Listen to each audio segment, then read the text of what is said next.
Hi guys, आज के video में हम बात करेंगे आरआरबी पीओ एंड क्लर्क की स्ट्रैटेजी के ऊपर। आपके जितने भी मेजर बैंकिंग एग्जाम्स हैं, RRB PO clerk, IBPS PO clerk, SBI PO and SBI clerk. तो सबसे पहले जो है आपके आरआरबी के एग्जाम स्टार्ट हो जाएंगे अगस्त से। ठीक है, अगस्त में आपके प्रीलिम्स हैं इसके, और अभी हमारा मार्च आप निकल गया, मान के चलो होली है, ये है, मार्च आपका यूं ही निकल जाएगा। एसबीआई क्लर्क का रिजल्ट भी पेंडिंग है अभी। और इसके बाद हमारा जो है अप्रैल में जून जुलाई 4 महीने अब आपके पास रह गए हैं, ज्यादा टाइम है नहीं। और आरआरबी के एग्जाम लोगों को ज्यादा एडमायरिंग इसलिए लगते हैं क्योंकि सबसे पहली बात, इसमें इंग्लिश की इंपॉर्टेंस काफी कम है। आपका प्रीलिम्स में इंग्लिश आता नहीं है और मेंस में इंग्लिश या हिंदी का आपके पास ऑप्शन रहता है। ऑल्दो मैं बताऊंगी कि आपके लिए क्या बेटर है, क्या चूज करना चाहिए। जितने भी हिंदी मीडियम बैकग्राउंड के स्टूडेंट्स हैं उनको ये ज्यादा थोड़ा अचीवेबल लगता है। इसलिए आरआरबी के एग्जाम में कंपटीशन भी आपका रहता है। कंपटीशन तो खैर सारी बैंक एग्जाम्स में आपका है, लेकिन आरआरबी में भी आपका कंपटीशन है, तो आपको तैयारी अच्छे से करनी है। आरआरबी के एग्जाम में आपको आपके होम स्टेट में पोस्टिंग मिल जाती है। आपके घर के आसपास के जो भी रीजनल रूरल बैंक होगा वहां पे आपको पोस्टिंग मिल जाएगी। वर्क प्रेशर इसमें काफी कम रहता है दूसरे बैंक के जॉब्स के कंपैरिजन में। आरआरबी में वर्क प्रेशर कम है, तो यहाँ पे अगर आप आगे की तैयारी करना चाहते हो किसी एग्जाम की, तो यहाँ पे आप साथ में कंटिन्यू कर सकते हो। ये कुछ कुछ एडवांटेज है इसका, तो इसलिए आरआरबी लोगों को काफी एडमायरिंग लगता है। और इसकी सैलरी भी काफी अच्छी है आपकी। अभी तक तो 55 to 60 के आपका इन हैंड मिल रहा था, और अब सैलरी हाइक होने की बात आ गई है। अभी मेरे पास जितने न्यू एस्पिरेंट्स आ रहे हैं उनका सबसे पहला जो क्वेश्चन मुझे कमेंट में आ रहा है वो यही है कि मैम, अगर मैं अभी से तैयारी स्टार्ट करूं, मेरा अभी अभी ग्रेजुएशन हुआ है, अभी से स्टार्ट करूं तो मैं सिलेबस कवर करके पूरा कंप्लीट कर लूंगी क्या? और मैं समझ सकती हूँ ये सबसे बड़ा क्वेश्चन है, सबसे बड़ा डाउट आपका यही होगा कि अगर अभी से स्टार्ट करूं तो सिलेबस कवर करना है, फिर आपको प्रैक्टिस करनी है, मॉक्स लगाना है, बहुत सारी चीजें करनी है, और फिर आपके एग्जाम आ जाएंगे, पता भी नहीं चलेगा। और जब आपका अगस्त में प्रीलिम्स है, आप समझो अगस्त से लेकर पूरा दिसंबर तक बैक टू बैक किसी का प्री, किसी का मेंस, ऐसा चलता रहेगा। तो उस टाइम आपके पास ज्यादा टाइम नहीं मिलता आपको पढ़ने का। आप जो पढ़े रहते हो बस उसी को बार बार प्रैक्टिस करते हो। तो इस वीडियो में हम बात करेंगे पूरे स्ट्रैटेजी की, लेकिन मैं आपको बता दूं कि अगर क्रैक करना पॉसिबल है या नहीं, तो पहली बात तो ये पर्सन टू पर्सन वेरी कर सकता है। किसी की पढ़ने की एफिशिएंसी ज्यादा होती है, किसी की कम होती है। ओवरऑल बताऊं तो आपका डेफिनेटली क्रैक हो सकता है। कैसे, अगर मैं प्रैक्टिकली बोलूं तो देखो, सबसे पहली बात, आपको 8 to 9 आवर्स की सिटिंग आपको डेली मिनिमम देना पड़ेगा। आपका कंपटीशन बहुत ज्यादा है, compete करना है लोगों के साथ, आपको 8 to 9 आवर्स अभी डेली पढ़ना पड़ेगा, ताकि आप 3-4 घंटे आप सिलेबस कवर करने की कोशिश करो, बाकी के 3-4 घंटे आप सेल्फ प्रैक्टिस में लगोगे। राइट, कोई चीज बोल रही हूँ, ये पूरे साल में 6 से 7 आपके एग्जाम्स होंगे। आप पूरे नहीं तो एक तो क्रैक कर लोगे ना। जब आप बैक टू बैक जाके एग्जाम दे रहे हो, प्री दे रहे हो, मेंस दे रहे हो, आपकी प्रैक्टिस होती रहेगी, एक एग्जाम आपका फॉर श्योर क्रैक हो जाता है। मैंने भी कई एग्जाम दिए थे, एक मैंने भी क्रैक कर लिया। आपका एक एग्जाम क्रैक करने की देरी है, कोई आपसे नहीं पूछ रहा कि आपने कितने सारे एग्जाम क्रैक कर लिए। एक एग्जाम आपने क्रैक कर लिया, आपका हो जाएगा, जॉब लग जाएगा, वहां से आपकी लाइफ बदल जाएगी, फाइनेंशियली इंडिपेंडेंट हो जाओगे।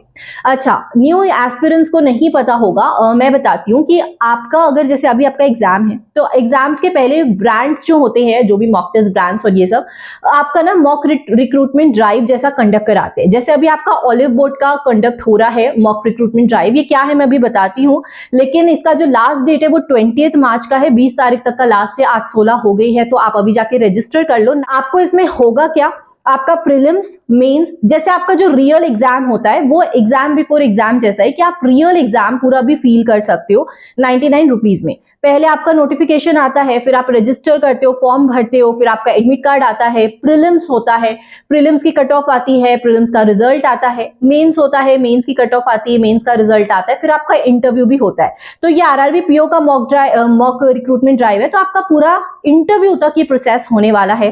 तो अगर आपको रियल टाइम जो आपका एग्जाम होता है वैसे ही एक्सपीरियंस लेना है, तो अभी आप ये ऑलिव वुड का ले सकते हो, और रजिस्टर तो जाके कर लो, नीचे मैं लिंक डाल रही हूँ।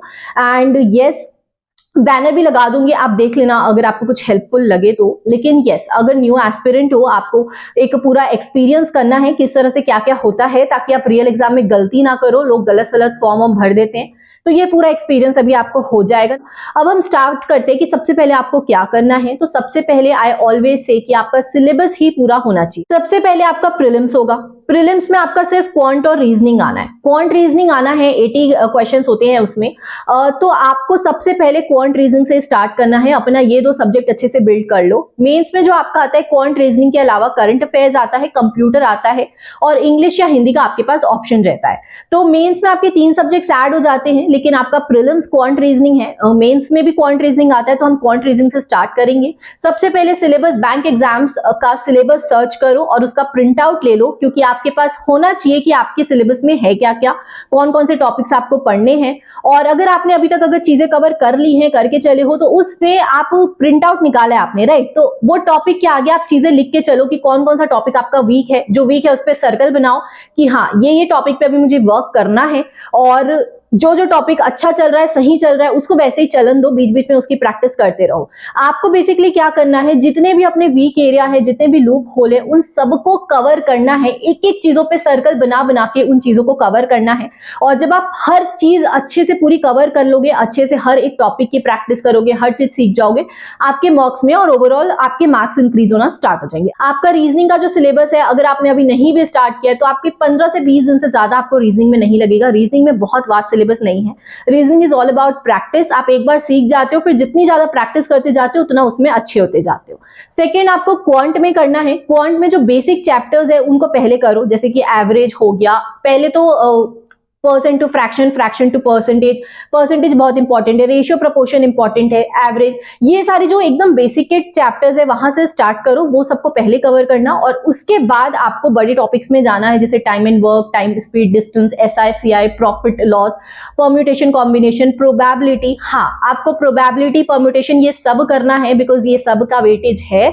और आपको मेंसुरेशन भी करना है। सारे टॉपिक्स कवर करके चलो, आपके ज्यादा टॉपिक नहीं है। क्वांट में 10-12 टॉपिक होंगे, रीजनिंग के 7-8 टॉपिक्स होंगे, इतना ही सिलेबस है। बैंक का सिलेबस बहुत वास्ट नहीं है दूसरे एग्जाम्स की तरह। क्वांट के एजुकेटर्स बताऊं तो मैंने हर्षल सर को फॉलो किया था, आप हर्षल सर को फॉलो कर सकते हो। मेंस लेवल का कंटेंट हर्षल सर का बहुत अच्छा है। मैं यूट्यूब में फ्री ऑफ कॉस्ट की ही बात कर रही हूँ, राइट। और अगर आप एकदम बिगनर हो, नया नया आपने स्टार्ट किया पढ़ना, तो आप कौशिक मोहंती सर को फॉलो कर सकते हो। करियर डिफाइनर इनका चैनल है। रीजनिंग की बात करूं तो मैंने अंकुश लांबा सर से पजल सीखा है, पजल कैसे बनाते हैं, और पुनीत सर से मैंने मिसलिनियस चीजें सीखी है कि बाकी के टॉपिक्स में, मतलब कोडिंग डिकोडिंग हो गया, सिलॉजिज्म हो गया, ये सारी चीजें पुनीत सर का काफी अच्छा है। और पजल का अप्रोच अंकुश लांबा सर का अच्छा है। स्टडी नीति करके उसमें जो मैम है वो भी काफी अच्छा रीजनिंग पढ़ाती है, आप उन्हें भी फॉलो कर सकते हो।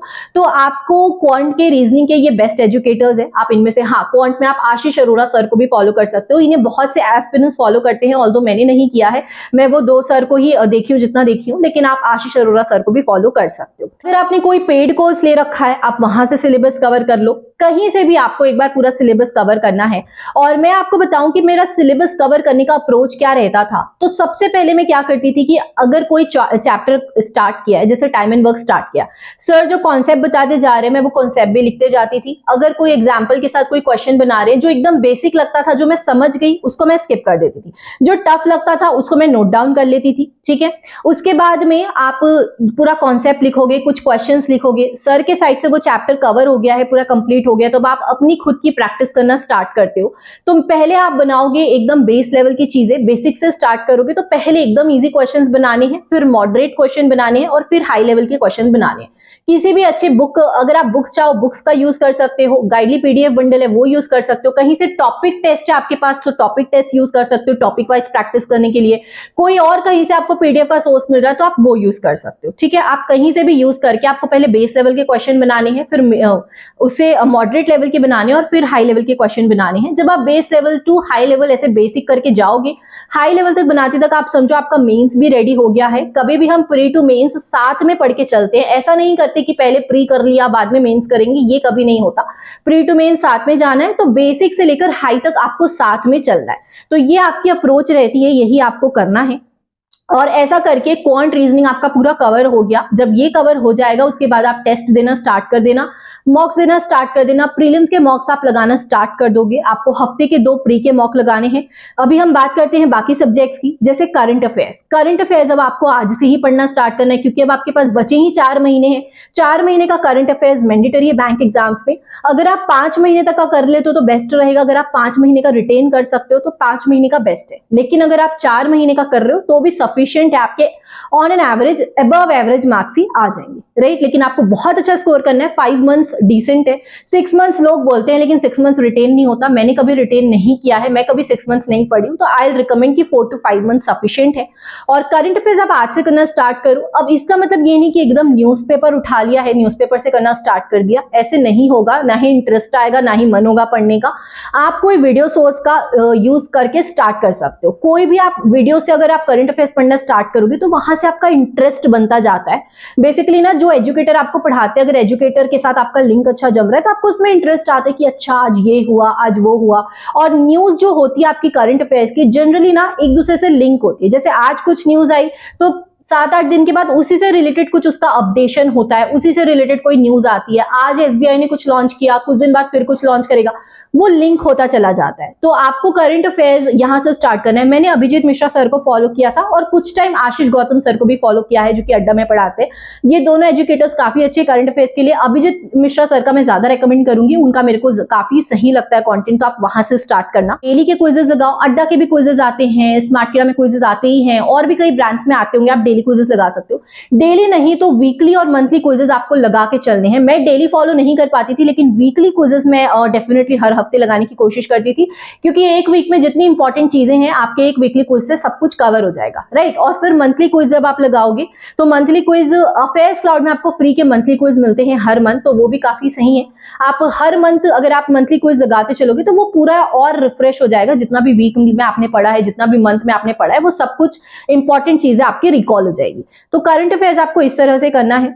इंग्लिश के ऊपर अगर आप इंग्लिश चूज करना है, अच्छा, सबसे पहला क्वेश्चन कि आपको इंग्लिश लेना है या हिंदी लेना है, तो मैं रेकमेंड करूंगी मेरे हिसाब से तो इंग्लिश लेना ज्यादा बेटर है। क्योंकि अगर आपको लग रहा है कि हिंदी इजी है, तो बैंक एग्जाम्स की, मतलब जो आरआरबी की हिंदी है, उतनी भी इजी नहीं है। लोगों का सेक्शनल भी कभी कभी हिंदी में रुक जाता है कि हिंदी में सेक्शन नहीं निकला, क्योंकि हिंदी उतना इजी नहीं आता। अगर आप प्रॉपर हिंदी मीडियम से हो, एकदम अच्छे से हिंदी में आपकी पकड़ है, तो फॉर श्योर आप हिंदी ले लो।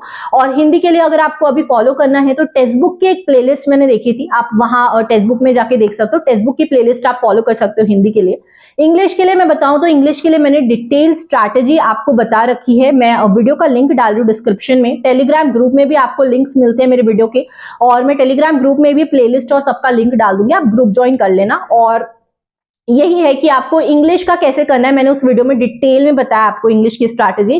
क्योंकि इंग्लिश बाकी एग्जाम्स में भी आता है, आपके एसबीआई के एग्जाम्स में, आईबीपीएस के एग्जाम्स में इंग्लिश का बहुत बड़ा रोल है। इसलिए मैं रेकमेंड करूंगी कि अगर आप इंग्लिश लेके चलोगे तो आपका एक एग्जाम नहीं, ओवरऑल कई एग्जाम्स टारगेट होंगे। और एसबीआई आईबीपीएस में इंग्लिश का काफी अच्छा वेटेज है, काफी अच्छी लेवल की इंग्लिश आती है। इवन आरआरबी की इंग्लिश भी अच्छी ही रहती है। मतलब अगर आप इंग्लिश ऑप्ट कर रहे हो तो आपको इंग्लिश अच्छे से पढ़ना पड़ेगा, हिंदी ऑप्ट कर रहे हो तो हिंदी भी आपको अच्छे से पढ़ना ही पड़ेगा। मैं बताऊं तो आप निमिषा मैम को फॉलो कर सकते हो, और सबसे ज्यादा जो आपको फोकस करना है इंग्लिश में वो है आपकी प्रैक्टिस और रीडिंग।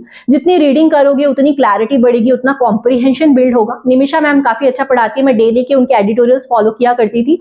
और निमिषा मैम जो डेली के वो कैप कराती, मैं वो भी लिखा करती थी। उनके फ्री के परफेक्शन बैचेस यूट्यूब में पड़े हुए हैं, तो मैं वो क्लासेस भी कभी कभी देखा करती थी।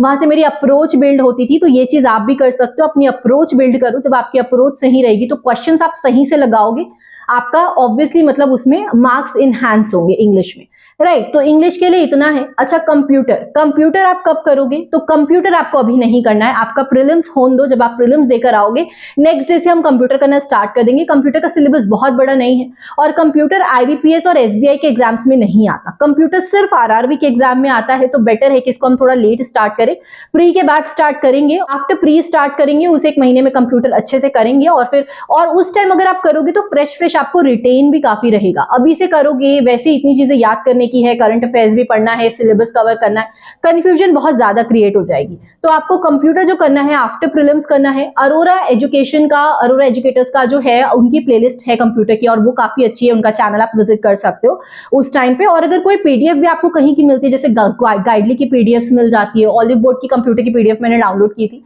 तो कहीं से कोई अच्छी पीडीएफ मिलती है तो आप वो पीडीएफ भी पूरा कवर कर सकते हो, तो भी आपका कंप्यूटर वहां से कवर हो जाएगा। एक बार पीडीएफ पढ़ लिया, क्विज़ेस लगा लिए 10-12, हो गया, मतलब पढ़ भी लिया, प्रैक्टिस भी हो गई, तो फिर आपका कंप्यूटर सही चला जाएगा।